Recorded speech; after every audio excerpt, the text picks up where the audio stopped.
আসসালামু আলাইকুম রহমতুল্লাহি ওবরাকাতুহু। প্রিয় দর্শক, আশা করি সবাই ভালো আছেন। এখন থেকে শিক্ষার্থীদের জন্য সপ্তাহের 7 দিনই হাফ ভাড়া। ওয়েট আপনাদেরকে একটা কথা বলতে চাই।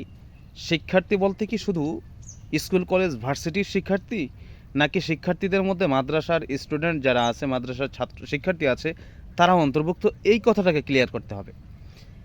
এই কথাটা ক্লিয়ার করতে হবে। এই কথাটা আমি বললাম কেন?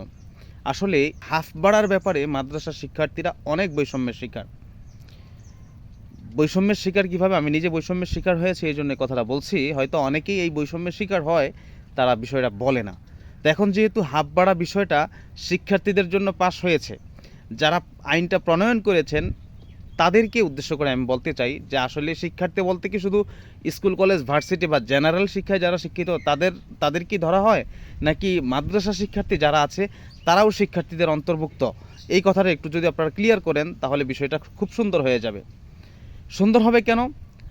মাদ্রাসার শিক্ষার্থীরা যদি কোনো পরিবহন দিয়ে যাতায়াত করে, কোনো বাস দিয়ে যাতায়াত করে, অথবা কোনো পার্কে যায় যেখানে শিক্ষার্থীদের জন্য হাফ হাফ ভাড়া থাকে, বা যেই টোকেন থাকে সেই টোকেন যদি হাফ থাকে, সেখানে মাদ্রাসার শিক্ষার্থীদের থেকে ফুল নেওয়া হয়। আমার সাথে একবার আমি ঢাকা সাভার যাওয়ার পথে, এটা যদিও কয়েক বছর আগের ঘটনা, একটা ঘটনা ঘটেছে। যখন হেল্পার আমার থেকে টাকা নিতে আসছে, আমি বললাম যে ভাই, এই যে উনি তো এত টাকা দিলেন, উনি শিক্ষার্থী, আমিও তো একজন শিক্ষার্থী।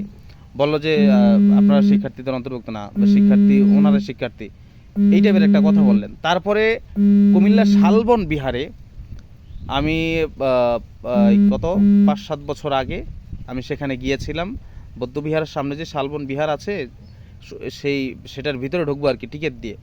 তো দেখলাম আমাদের পূর্বে কিছু শিক্ষার্থী ঢুকেছে, তাদের থেকে হাফ নেওয়া হয়েছে। তো আমরা বললাম যে আমরা 5-6 জন ছিলাম মেবি। তো আমরা বললাম যে আমরা শিক্ষার্থী, আমাদের থেকে কম রাখেন।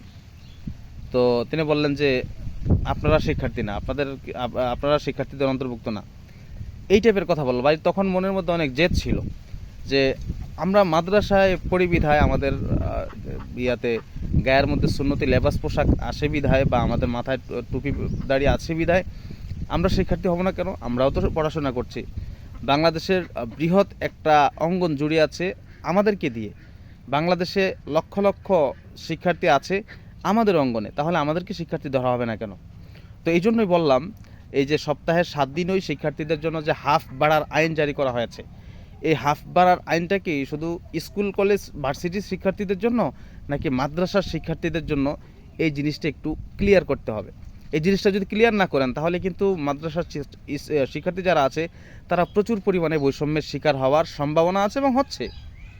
আর এই যে হাফ ভাড়া যে দিবে, শিক্ষার্থী যে নিজেকে প্রমাণ করবে, এটার জন্য কি কোনো শিক্ষা প্রতিষ্ঠানে কোনো আইডি কার্ড দেখাতে হবে, অ্যাডমিট কার্ড দেখাতে হবে, নাকি নিজে মুখে বললেই হবে যে আমি স্টুডেন্ট, আমার ভাড়া হাফ, এটা বললেই হবে? এই বিষয়গুলো যদি আপনি ক্লিয়ার না করে আপনারা যদি বলে দেন যে শুধু শিক্ষার্থীদের জন্য হাফ ভাড়া সপ্তাহের 7 দিনই, তাহলে কিন্তু ভাই মাদ্রাসার শিক্ষার্থীরা অনেক বৈষম্যের শিকার হয়, যেটা আমরা কখনো চাই না।